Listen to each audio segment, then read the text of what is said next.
खुद को कर बुलंद इतना, हर तकदीर से पहले खुदा पूछे बंदे से, बता तेरी रजा क्या है। हेलो एवरीवन, मैं अंकिता चौधरी स्वागत करती हूँ आप सबका हमारे चैनल इकोनॉमिक्स अकेडमी पे। जैसे कि आप लोग जानते हैं, हमने 12th स्टैंडर्ड का इकोनॉमिक्स सब्जेक्ट का हमने क्या किया है स्टार्ट, चैप्टर नंबर 4 जिसका नाम है सप्लाई। तो लास्ट लेक्चर में हमने खत्म किया था डिटर्मिनेंट्स ऑफ सप्लाई क्या होते हैं। इस चैप्टर का ऑलरेडी हमने 2 लेक्चर अपलोड कर दिया है, जिन्होंने नहीं देखा है प्लीज जाकर उसे चेक करें, क्योंकि हमने उसमें एक्सप्लोर किया था मीनिंग्स क्या होती है सप्लाई की और डिटर्मिनेंट्स क्या होती है सप्लाई की। आज हम एक्सप्लोर करेंगे लॉ ऑफ सप्लाई क्या होता है। तो चलिए स्टार्ट करते हैं। Law of supply,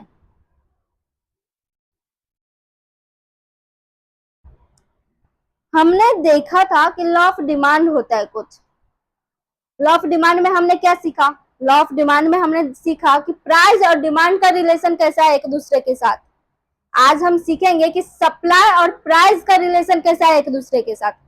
law of demand किसी ने इंट्रोड्यूस किया था, क्या लॉ ऑफ सप्लाई भी किसी ने इंट्रोड्यूस किया है? हाँ, किसने किया है? लॉ ऑफ डिमांड किसने इंट्रोड्यूस किया था? प्रोफेसर अल्फ्रेड मार्शल ने। वैसे ही लॉ ऑफ सप्लाई को भी इंट्रोड्यूस किया है प्रोफेसर अल्फ्रेड मार्शल ने।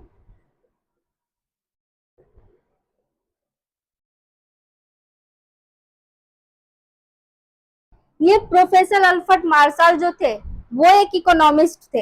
इन्होंने इंट्रोड्यूस किया है कि लॉ ऑफ सप्लाई क्या होती है, और इन्होंने कौन से बुक में किया है? प्रिंसिपल्स ऑफ इकोनॉमिक्स में। और ये बुक कौन से ईयर में पब्लिश किया गया? 1890 में। अभी देखो, सेम चीजें जो हमने डिमांड में पढ़ा था वैसे ही हम थोड़ा बहुत सिमिलर चीजें पढ़ेंगे लॉ ऑफ सप्लाई में। अभी देखो अपोजिट है, लेकिन ये देखो law of supply professor Alfred Marshall ने इंट्रोड्यूस किया, लॉ ऑफ डिमांड वो भी प्रोफेसर अल्फ्रेड मार्शल ने किया। कौन से बुक में? प्रिंसिपल्स ऑफ इकोनॉमिक्स के। और कौन से ईयर में पब्लिश हुआ? 1890 में। लॉ ऑफ सप्लाई, इसमें अल्फ्रेड मार्शल क्या कहते हैं? According to the Alfred Marshall point of view, उनका पॉइंट ऑफ व्यू क्या था अल्फ्रेड मार्शल का? इन्होंने कहा है कि ये लॉ ऐसा लॉ है जिसमें प्राइस बढ़ने की वजह से सप्लाई भी बढ़ता है। जब कोई भी कमोडिटी का प्राइस बढ़ते है, मानो ये मार्कर का अगर प्राइस बढ़ेगा 25 से 30 होएगा, तो सेलर जो है मार्कर का वो सप्लाई भी ज्यादा करेगा, 20 से 25 करने लग जाएगा वो सप्लाई। ऐसा इनका कहना था। तभी हम लोग देखेंगे कि स्टेटमेंट क्या है लॉ की। स्टेटमेंट क्या कहती है सप्लाई का? लॉ ऑफ सप्लाई का स्टेटमेंट ये कहती है कि other thing being constant, if the higher of price of commodity then higher the quantity supplied and vice versa. इसका मतलब क्या है? इसका मतलब ये है कि ये कह रहा है बाकी चीजें कांस्टेंट रहे, अदर फैक्टर्स कांस्टेंट रहे, यानी कि ये जो कॉस्ट है प्रोडक्शन की वो कांस्टेंट रहे, आपका टेस्ट जो है वो कांस्टेंट रहे, प्रेफरेंसेस जो है वो कांस्टेंट रहे, लाइक डिसलाइक सब कांस्टेंट रहे, लेकिन चेंज किस में होना चाहिए? प्राइस में सिर्फ चेंज होना चाहिए, कमोडिटी की प्राइस में चेंज होना चाहिए। तो क्या बोल रहे हैं? अगर प्राइस ऑफ कमोडिटी बढ़ेगा तो सप्लाई ऑफ कमोडिटी भी बढ़ेगा। डायरेक्ट रिलेशन है एक दूसरे से। मतलब मानो मैं एक सेलर हूं, आप खुद को भी एज्यूम करो कि आप एक सेलर हो किसी भी चीज का। मैं मार्कर की सेलर हूं, ये मार्कर अभी 20 रुपए में दे रहा है। अगर मार्कर बढ़ के 30 रुपए में हो जाएगा ना, 20 रुपए में मैं 5 सेल करती थी, अभी अगर इसका प्राइस बढ़ रही है तो मैं क्या करूंगी? अपना सप्लाई भी बढ़ाऊंगी।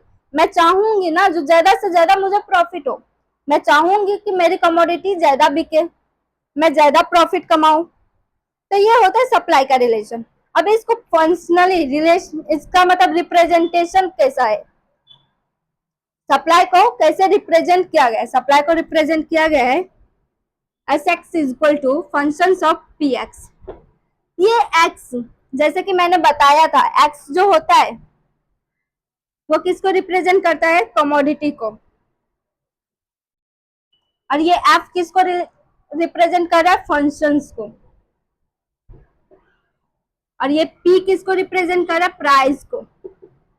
तो देखो ये कैसे सिंबॉलिकल रिप्रेजेंटेशन है। सप्लाई का सिंबॉलिकल रिप्रेजेंटेशन क्या है? एस मतलब होता है सप्लाई, सप्लाई का symbolical representation S X is equal to function of price of X, ऐसे रिप्रेजेंट करते हैं हम।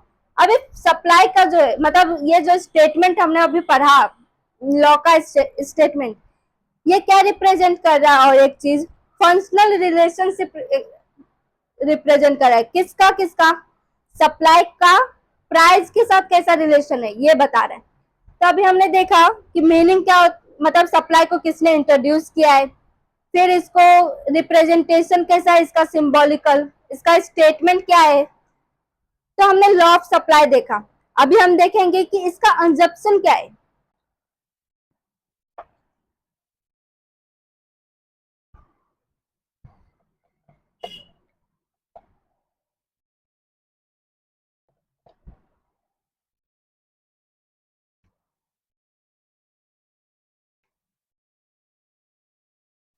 अभी हम लोग देखते हैं अंजप्शन क्या है इसका।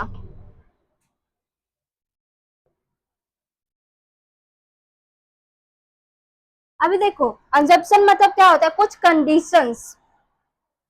अभी देखो लॉ ऑफ डिमांड में भी हमने कुछ कंडीशन ऐसा देखा था जहां पे अगर वो चीजें रहेगी तभी लॉ ऑफ डिमांड अप्लाई होएगा। वैसे ही हम अभी देखेंगे कि लॉ ऑफ सप्लाई का क्या कंडीशन होता है, क्या अंजप्शन है उसका। इसका मतलब है अगर कुछ पॉइंट्स दिया गया, अगर वो पॉइंट्स कवर हो रहा है तब तो लॉ ऑफ सप्लाई अप्लाई होएगा। अगर वो सारी चीजें कंडीशन पूरा नहीं हो रहा है तो लॉ ऑफ सप्लाई नहीं अप्लाई होता है। तो अभी हम लोग देखेंगे इसका फर्स्ट पॉइंट, कांस्टेंट ऑफ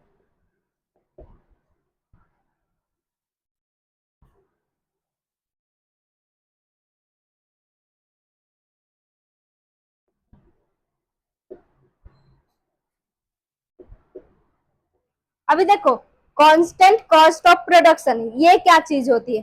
कोई भी चीज बनाने के लिए हमको पहले क्या चाहिए? Raw of material.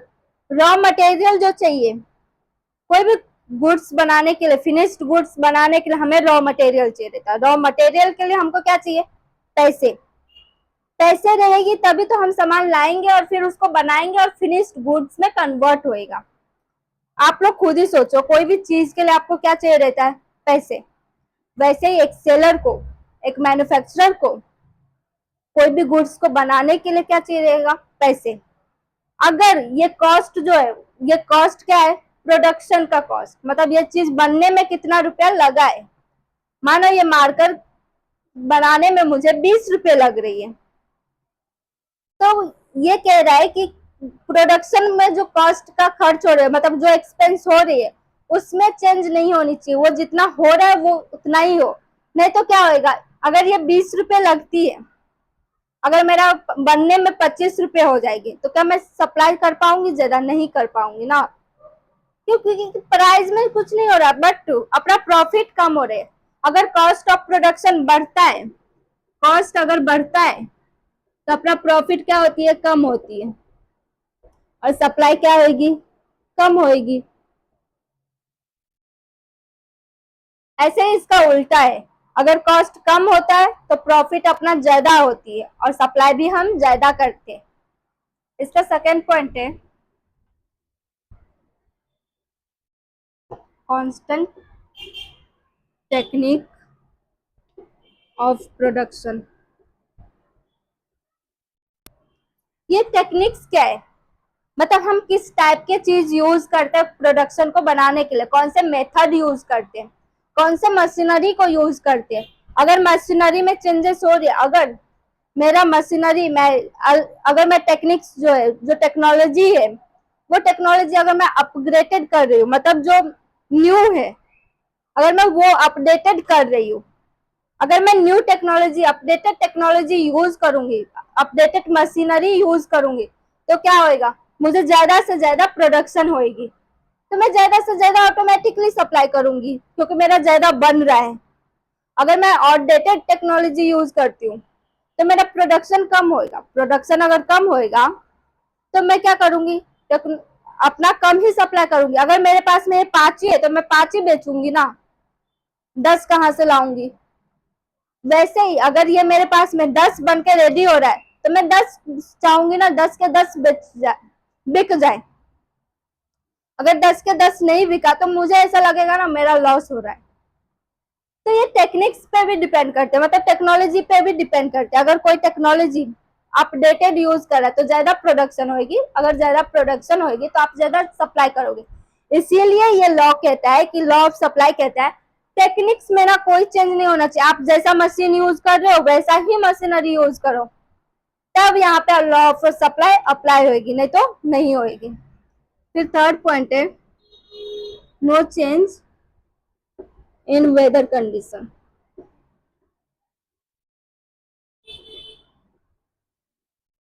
Weather condition में चेंजेस नहीं होनी चाहिए। कैसे चेंजेस नहीं होनी चाहिए? मतलब कोई भी चीज को बनाने के लिए जो मौसम की जरूरत रहती है वो मौसम उनको मिलना चाहिए। मतलब अगर एग्रीकल्चर गुड्स के लिए हमें बारिश की जरूरत है तो टाइम से बारिश होना चाहिए, ऐसे सूखापन नहीं होना चाहिए।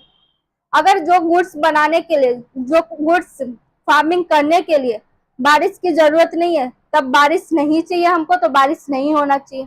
बिन मौसम बरसात ना आ जाए, वैसा नहीं होना चाहिए कुछ। मतलब देखो अभी कैसे मौसम में चेंजेस होती है, मतलब अभी तो बारिश की मौसम चल रही है बट कभी कभी ऐसा होती है ना जो बारिश का मौसम नहीं है फिर भी बारिश हो गई। तो इसमें क्या होता है ना किसानों को ना बहुत नुकसान उठाना पड़ता है। मतलब ऐसे जो फार्मिंग गुड्स रहती है उसका ना बहुत नुकसान होती है, तो उसका सप्लाई ना कम हो जाती है। तो इनका कहना है कि लॉ ऑफ सप्लाई तभी अप्लाई होगी अगर वेदर कंडीशन में चेंजेस ना हो। मतलब जो चीज चाहिए, जो मौसम में जो चीज प्रोडक्शन होता है, जिस चीज की जरूरत है वो चीज उनको मिलनी चाहिए और सही मात्रा में मिलनी चाहिए। तो ये होता है नो चेंजेस वेदर कंडीशन। अभी हम लोग देखेंगे next point no change in government policy.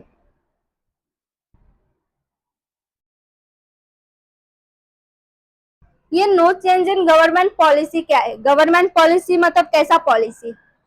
जैसे कि कोई टैक्सेशन का पॉलिसी हो गया, जीएसटी वगैरह हो गया, रेट हो गया, ये सारी चीजों में ना चेंज नहीं होनी चाहिए। ऐसी पॉलिसी में चेंज नहीं होनी चाहिए जिससे सप्लाई को इम्पैक्ट पड़े, वो चीजें सेम होनी चाहिए, उसमें गवर्नमेंट की पॉलिसी में चेंज नहीं होनी चाहिए। मानो जीएसटी 18% लगता है कोई भी कमोडिटी पे, एग्जाम्पल है, तो 18 से बढ़कर 20% नहीं होनी चाहिए, इसमें सप्लायर का नुकसान है।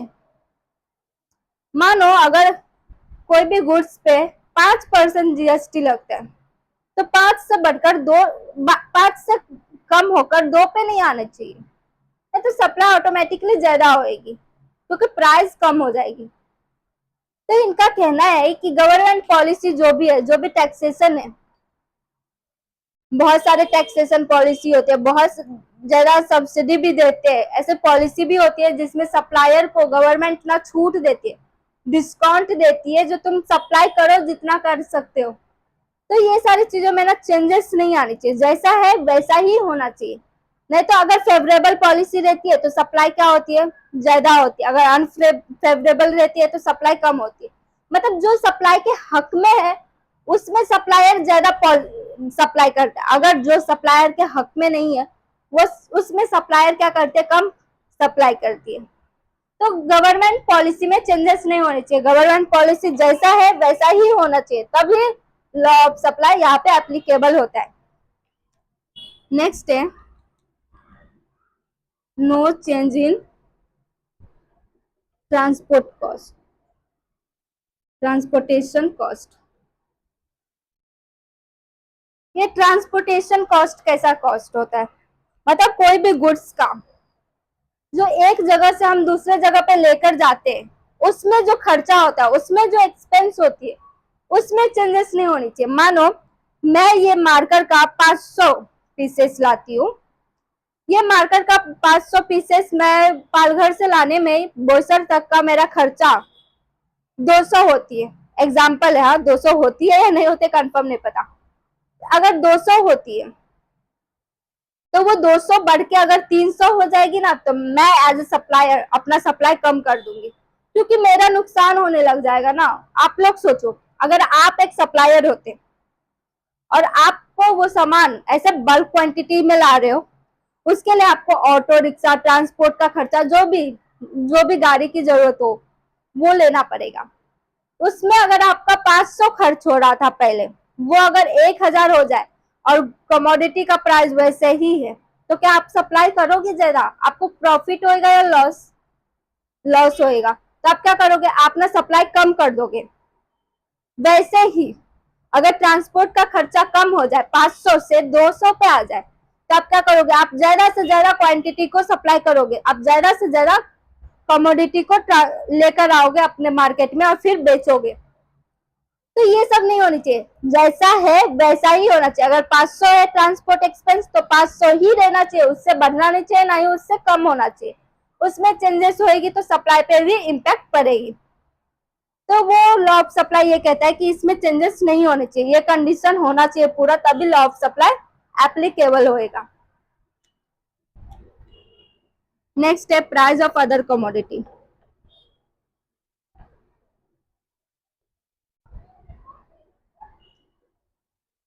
ये प्राइस ऑफ अदर कमोडिटी क्या है? Other commodity like complementary goods और सब्सटीट्यूट गुड्स।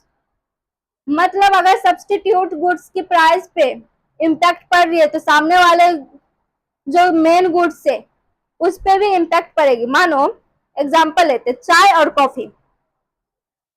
चाय का प्राइस 10 रुपए में एक कप था और कॉफी का प्राइस 15 रुपए में एक कप था। अब भी यहाँ पे क्या होता है ना, प्राइस ऑफ चाय जो है उसका प्राइस बढ़ के 30 रुपए हो जाती है और कॉफी का प्राइस कम होके 5 रुपए पे आ जाती है। तब कॉफी वाला क्या करेगा? कॉफी वाला कॉफी सप्लाई करेगा क्या ज्यादा? नहीं, वो क्या सोचेगा, यार कॉफी में तो नुकसान हो रही है, काम करते चाय पे शिफ्ट हो जाते। तो ये होता है अदर कमोडिटी, सब्स्टिट्यूट गुड्स। ऐसे ही कार और पेट्रोल की प्राइस में इम्पैक्ट नहीं पड़नी चाहिए, नहीं तो सप्लायर इम्पैक्ट होता है। तो ये लॉ ऑफ सप्लाई होता है। फिर नेक्स्ट है नो फ्यूचर एक्सपेक्टेशन।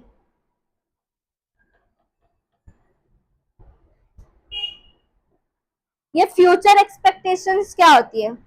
ऐसा सोचना कि फ्यूचर में प्राइस बढ़ेगी या कम होगी।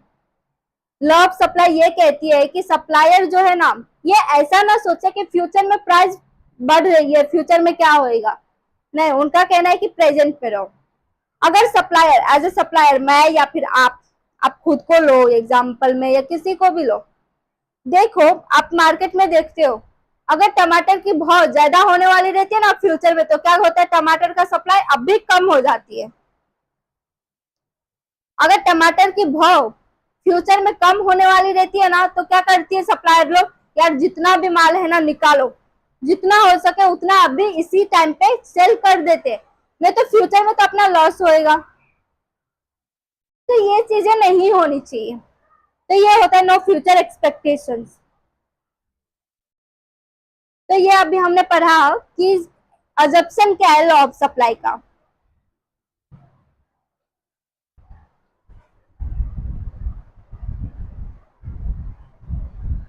अभी हम लोग देखेंगे कि ग्राफ कैसा होता है इसका और शेड्यूल कैसा होता है।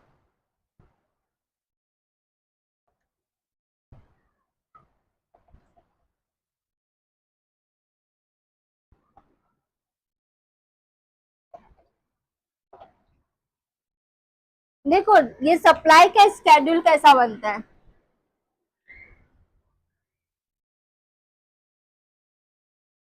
प्राइस ऑफ कमोडिटी यानी कि एक्स एंड क्वांटिटी सप्लाई।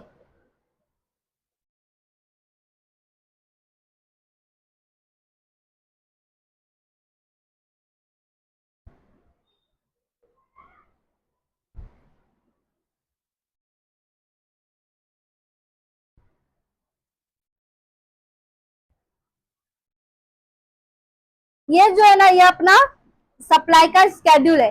ये क्या कहती है? ये कहती है जैसे जैसे अपना प्राइस बढ़ रहा है वैसे वैसे अपना सप्लाई भी बढ़ रहा है। एज ए सेलर, अगर price of commodity, price of marker 10 रुपए था तो मैं सिर्फ और सिर्फ एक मार्कर को बेचना पसंद करती थी। अगर प्राइस ऑफ मार्कर 20 रुपए हो गया तो मैं मार्कर को बेचना 2 पसंद करती हूँ। वैसे ही प्राइस ऑफ मार्कर 30 हुआ तो मैं क्या कर रही हूँ, 3 मार्कर को सेल कर रही हूँ। 40 हुआ तो 4 सेल कर रही हूँ, 50 हुआ तो 5 कर रही हूँ। तो ये होता है सप्लाई का स्केड्यूल। जैसे जैसे जैसे प्राइस बढ़ रही है वैसे वैसे सप्लाई भी बढ़ रही है। अभी हम लोग देखेंगे कि इसका कर्व कैसा बनता है। जैसे कि मैंने बताया एक्स एक्सिस पे क्या रिप्रेजेंट होता है, क्वांटिटी सप्लाई,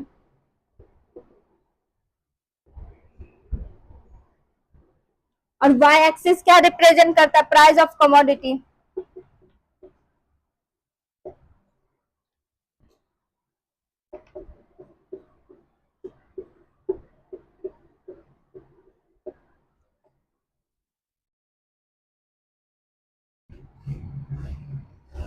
अभी हम लोग ना इसी अमाउंट को इसको ना प्लॉट करेंगे यहाँ पे। अभी देखो 10 रुपए में एक क्वांटिटी सप्लाई हो रहा था, 20 रुपए में 2 हो रहा है, 30 रुपए में 3 हो रहा है, 40 में 4 हो रहा है और 50 रुपए में 5 हो रहा है। ये एसएस मतलब होता है सप्लाई कर्व। ये जो सप्लाई कर्व है ना ये अपवर्ड जा रही है। देखो कैसे अपवर्ड जा रही है ना, लेफ्ट टू राइट जा रही है, लेकिन ऊपर की तरफ जाती है। और डिमांड कब कैसे होती है, नीचे की तरफ जाती है। डिमांड कब गिरता है, जैसे जैसे प्राइस बढ़ रहा है वैसे वैसे डिमांड गिरता है। बट सप्लाई सप्लाई क्या होता है, जैसे जैसे प्राइस बढ़ रहा है ना वैसे वैसे सप्लाई भी बढ़ रहा है। और ये डायरेक्ट रिलेशन है। तो ये होता है डिमांड कर्व मतलब सप्लाई कर्व। तो ये सप्लाई कर्व ऐसे बनता है, मतलब एक एक्स एक्सिस बनाओ, उसके बाद आप उस पर क्वांटिटी को रिप्रेजेंट करो। आपको अगर आएगा ना लॉ ऑफ सप्लाई एक्सप्लेन करो तो आप क्या करोगे, पहले आप लॉ ऑफ सप्लाई के लिए पहले एक्सप्लेन करोगे कि किसने इंट्रोड्यूस किया था, अल्फ्रेड मार्शल जी ने। कौन से बुक में किया था, प्रिंसिपल्स ऑफ इकोनॉमिक्स में। और वो बुक कब पब्लिश हुई थी, 1890 में। फिर आप क्या बोलोगे, जो उसका फंक्शनल रिलेशनशिप को क्या रिप्रेजेंट कर रहा है, वो क्या रिप्रेजेंट करते हैं, price between supply of commodity. तो इसका फंक्शनल रिलेशनशिप है। उसके बाद हम एक्सप्लेन करेंगे स्टेटमेंट ऑफ लॉ क्या कहती है। फिर हम देखेंगे अजप्शन क्या होती है। फिर आप डिमांड स्केड्यूल बना मतलब सप्लाई एक स्केड्यूल बनाओगे।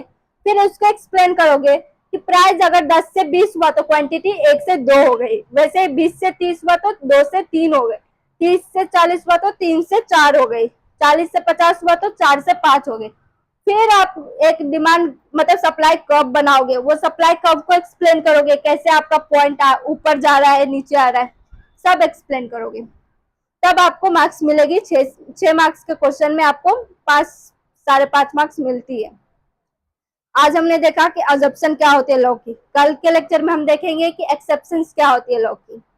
तो आज के लिए इतना ही। अगर किसी को क्वेरी हो तो कमेंट करें, वीडियो पसंद आया तो लाइक करें, दोस्तों के साथ शेयर करें और सब्सक्राइब करें हमारे चैनल को। Thank you.